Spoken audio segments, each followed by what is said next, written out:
Hi, I'm Dr. Nolan Stoltz, professor of music at USC Upstate in Spartanburg, South Carolina. And this paper is about black music made on US Highway 66, which, although it's the most famous road in the world, is no longer an official highway. The most famous piece of music about that highway? Bobby Troup's Route 66. Let's have a quick listen.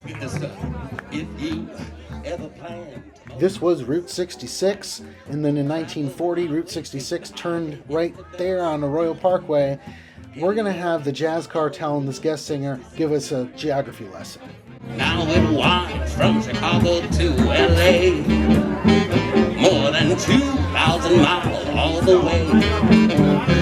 Get your kicks on Route 66. Let me tell you about it. Now you go through St. Louis, Joplin, Missouri, Oklahoma, St. Phillips, mighty pretty you'll see Amarillo, Gallup, New Mexico, Flagstaff, Arizona, don't forget Winona, Kingman, Vaso, San Bernardino, won't you get hip? The first recording of that song was done in 1946 by the Nat King Cole Trio. As you can see, all black musicians.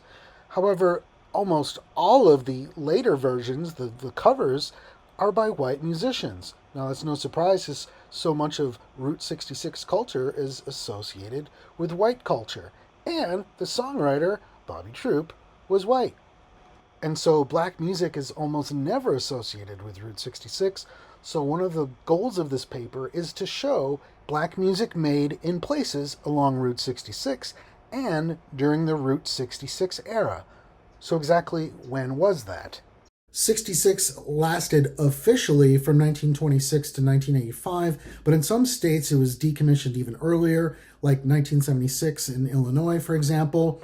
And even in the 50s and 60s, parts of 66 joined in interstate, so it doesn't have that same feel. So the focus of this paper will be black music, primarily from 1926 to the mid-50s and 60s, and a little from the 70s to mid-80s. What better place to begin than Brooklyn, Illinois? It's the first black-owned town in the United States. This here was Route 66 from 1929 to 1936, yet Brooklyn is always overlooked in the Route 66 literature. I have some videos about that. Brooklyn is also known as Lovejoy, and you can see that's how it's shown on this postcard of the Harlem Nite Club. A very classy, upscale place with live music. Here's the owner, D.C. Watson. It was a place frequented by the father of jazz legend Miles Davis. They lived just south of there in the Route 66 town of East St. Louis. Another important figure who lived in the area was blues musician Albert King. He lived in Brooklyn, a.k.a. Lovejoy, and actually named his 1971 album Lovejoy. These days in Brooklyn, on Old Route 66, we have Studio 309, a recording studio for mixing and mastering. And behind this wall, the Crow's Nest. This is a live music place. They have blues, R&B, hip-hop, sometimes DJs. Here's a little clip from their Facebook Live last year. And I have one more time.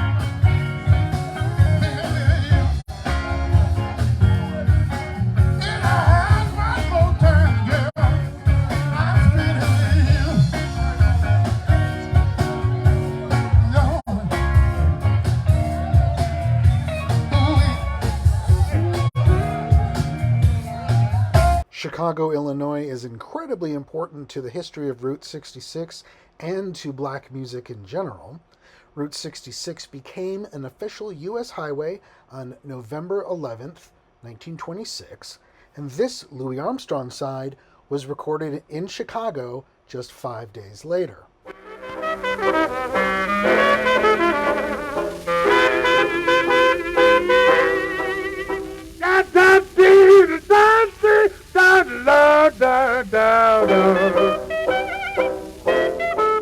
Although many would associate Louis Armstrong with New Orleans and King Oliver with New Orleans, it was around this time when this kind of music migrated up north to Chicago. So these are examples of early black music in Route 66 city.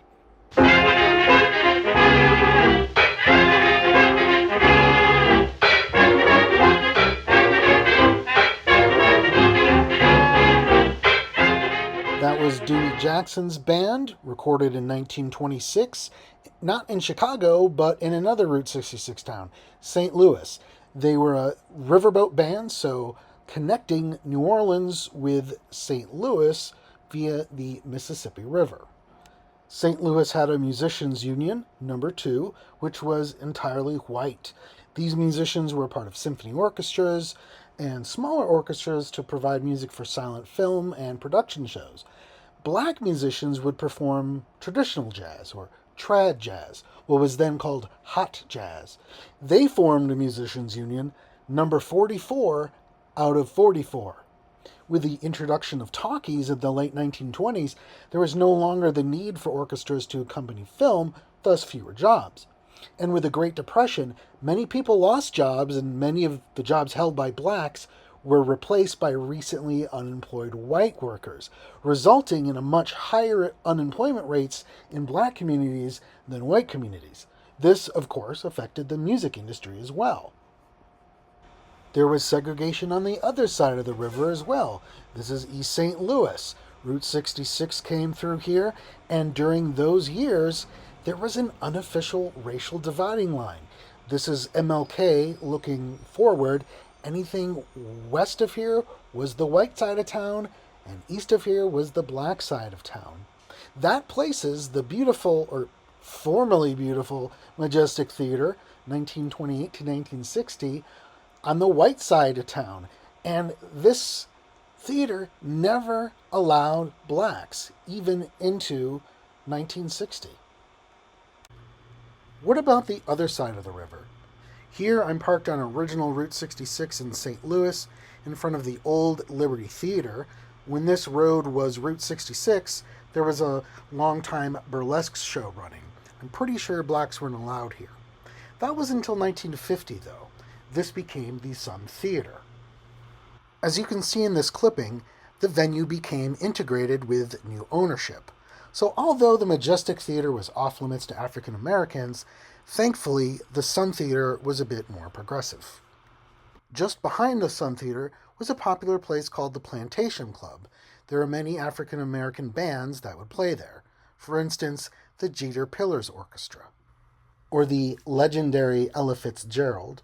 And here's a photo from inside the Plantation Club, 1944. So this would have been the second location behind the Sun Theater. It was actually originally located on Van Devener Avenue from 1931 to 1940. So it was actually on optional 66 for a year. Driving down Van Devener, we're actually on the border of two St. Louis neighborhoods, Greaterville and Jeff Vanderloo, both of which are predominantly black. In this case, 94%. I don't have any pictures of the original Plantation Club, but after 1940, it became the West End Waiters Club. So this is what it looked like in its second incarnation. The Jeter Pillars Orchestra, they played here. In fact, this 78 shows them as the Club Plantation Orchestra. This was released in 1937. Although I don't have pictures from inside this original location, this picture will give us all the context that we need to know. Strictly white patronage only. If you think that's bad, wait till you see the other side. So trigger warning, it's quite offensive. You should know what we're looking at is actually a fan. So patrons would be waving this when it becomes too warm. Here we go.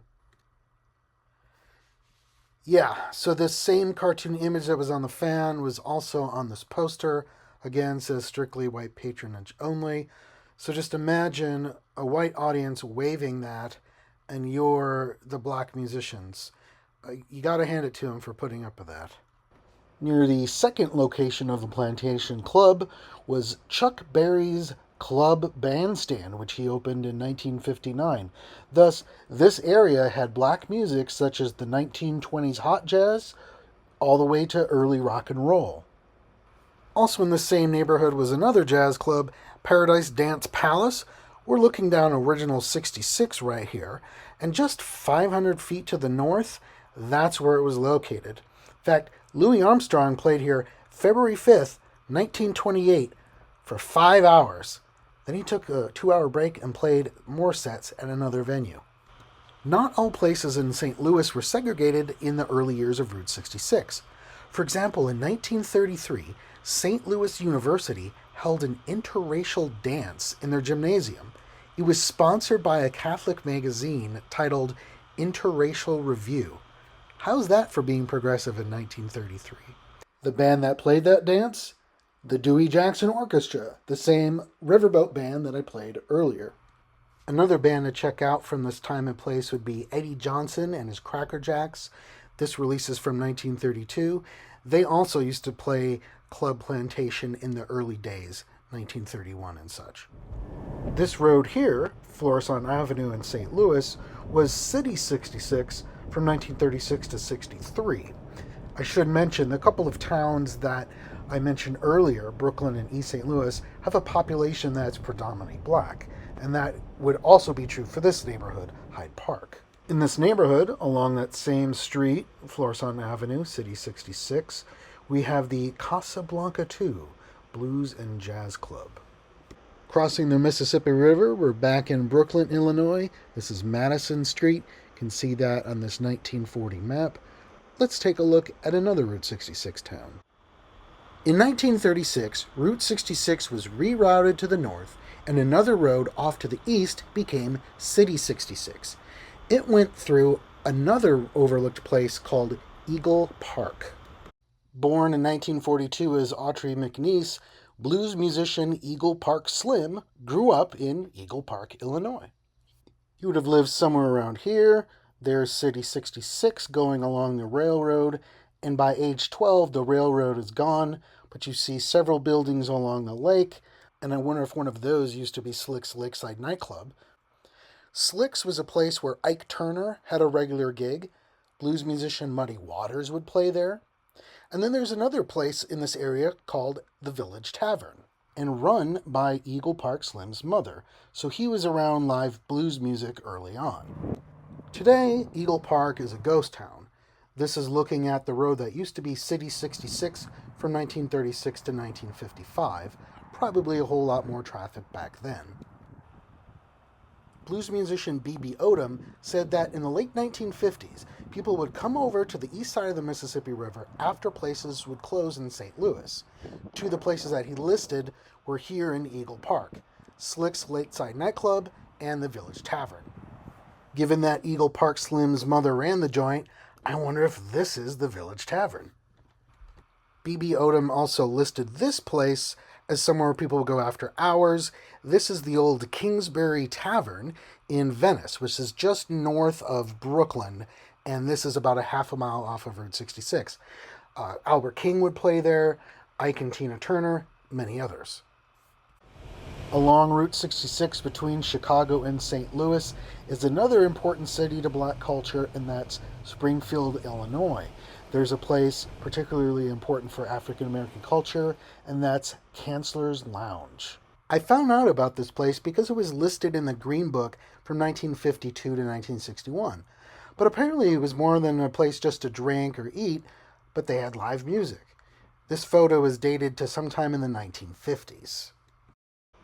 At the opposite end of Route 66, and that would be LA County, we have many live music venues. This is one, the Arcadia Blues Club, and it's been closed since 2020. Along Route 66 in Amarillo, Texas, is The Nat. Built in 1922, it became a live music venue in 1926 and stayed that way through the 1960s. These days, it's an antique shop, but if you look real carefully, you could still see where the stage was. I know they've had African American performers like Count Basie and Cab Calloway, Duke Ellington, but the only pictures I've seen of audiences have been all white. I found this picture on the Nat's website, which I find interesting because it shows that the band is slightly integrated.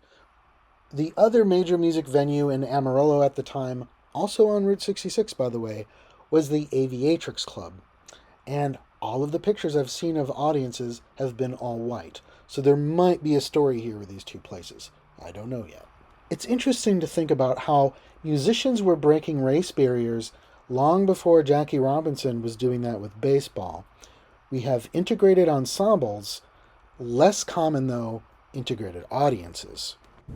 The majority of black music was, and still is, primarily found in large cities. That should come as no surprise, as rural America, with the exception of the southeastern states, is overwhelmingly white.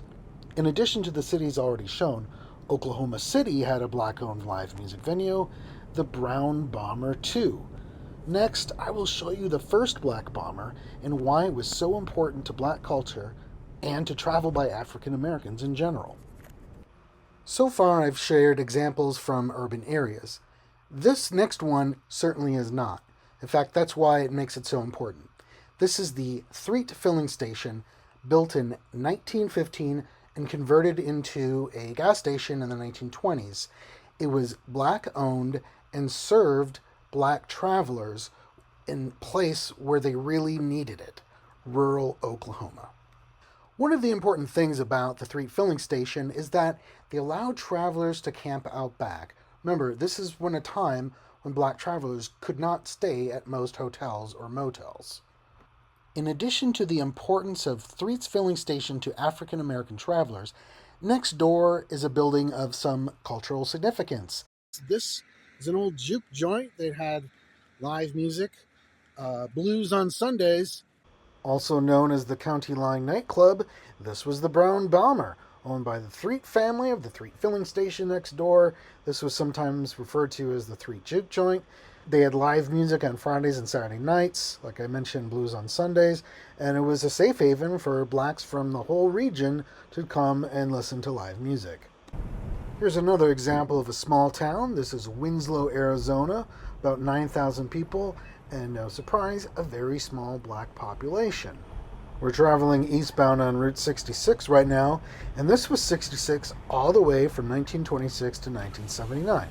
Now, the Eagles made this place famous from a line in one of their songs, standing on the corner in Winslow, Arizona, but it was catty corner from here where I found real musical inspiration. What I do? This is local blues musician Tommy Dukes. He was born in Hattiesburg, Mississippi in 1944, but he moved with his family to Winslow at age 10. Take the notion to jump out into the ocean. You know it ain't nobody's business. What I do, I'm gonna tell you why. At age 13, he started playing guitar. It was here at Kinsley Avenue where he set pins at a bowling alley to earn money to buy his first guitar. He released his first album at age 52, and then the following year, he was inducted into the Arizona Blues Hall of Fame. In fact, he was the first musician from northern Arizona to be inducted.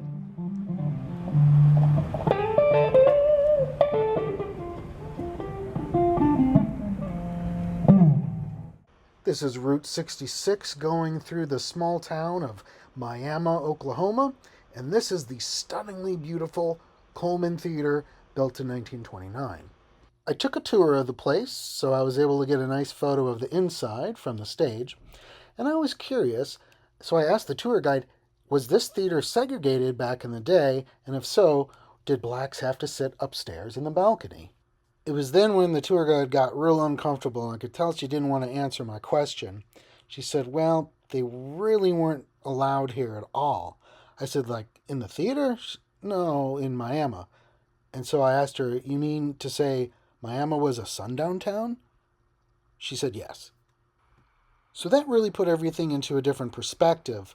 I started researching sundown towns along Route 66, found out there were way more than I thought there were.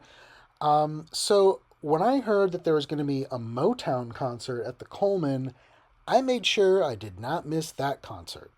See, I grew up with this music, Motown, R&B, soul, and I'm even wearing my Stax shirt because we all know Stax is better than Motown, right?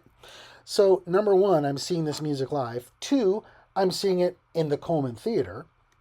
But most importantly, African Americans are performing music by African Americans in a venue, in a city where they weren't even allowed at night. And here we are listening to this music. I wrote about this in a blog post on my Patreon page. I titled it From Sundown to Motown. Check it out. Scroll down to September 12th, 2021. Now, there weren't just sundown towns, but sundown counties. So stating outside of the city limits was just not good enough. If you were black, you could not be outside in public after sunset in the entire county. For example, get into Texas, Carson County, which includes Groom, that was a sundown county, as was Oldham County, which includes Vega and Adrian.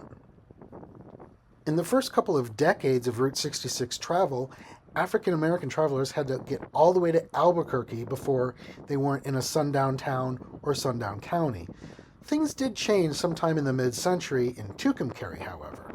For example, La Plaza Court was listed in the 1952 Green Book. Still, this place was 115 miles west of Amarillo and 175 miles east of Albuquerque, so long distance, especially in 1952 and even earlier. Although it may seem as if my discussion of sundown towns has veered too far away from my central topic, that's really not the case because we have to consider the public spaces that African Americans were allowed or not allowed to be in. What cultural events happened in those spaces? The same question could be posed concerning Albuquerque. This next statistic is quite frightening. As late as 1955, less than 6% of motels and tourist courts on Route 66 in Albuquerque served African American travelers, and that was the same for the hotels on 66. So if most of the lodging establishments along 66 in Albuquerque didn't serve African American travelers, that was probably true for a lot of restaurants and other cultural places like theaters and concert halls. But there were some places along Route 66, such as the Dianzo Motor Lodge. This one was listed in the Green Book.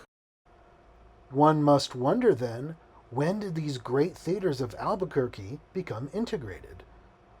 We see the Highland here, hip-hop dance party, a reminder that things have changed. But that doesn't mean we should continue to sweep our history under the rug. For example, Kingman, Arizona, allegedly a sundown town, there was the White Rock Court. It was listed in the Green Book. That information and this old photo of the State Theater in Kingman, Arizona provides us some context. It appears that they had some black musicians, perhaps a jazz trio, and they were performing for a predominantly white audience. It appears like it's an all-white audience, but if you look all the way in the back, there appears to be some black concertgoers, perhaps part of the army. There was a military base nearby. To conclude, I would like to emphasize that music related to Route 66 is far more than just the song Route 66 by Bobby Troup. We have over a century of music by black musicians performed for all-white audiences. We have black musicians performing for predominantly black audiences. We have music performed for integrated audiences as early as 1933. So it's important for us to know our history and take a deeper look into the music made along Route 66, which includes music made by black musicians along Route 66. Thank you again. I'm Dr. Nolan Stoltz, professor of music at the University of South Carolina Upstate. Thank you for listening.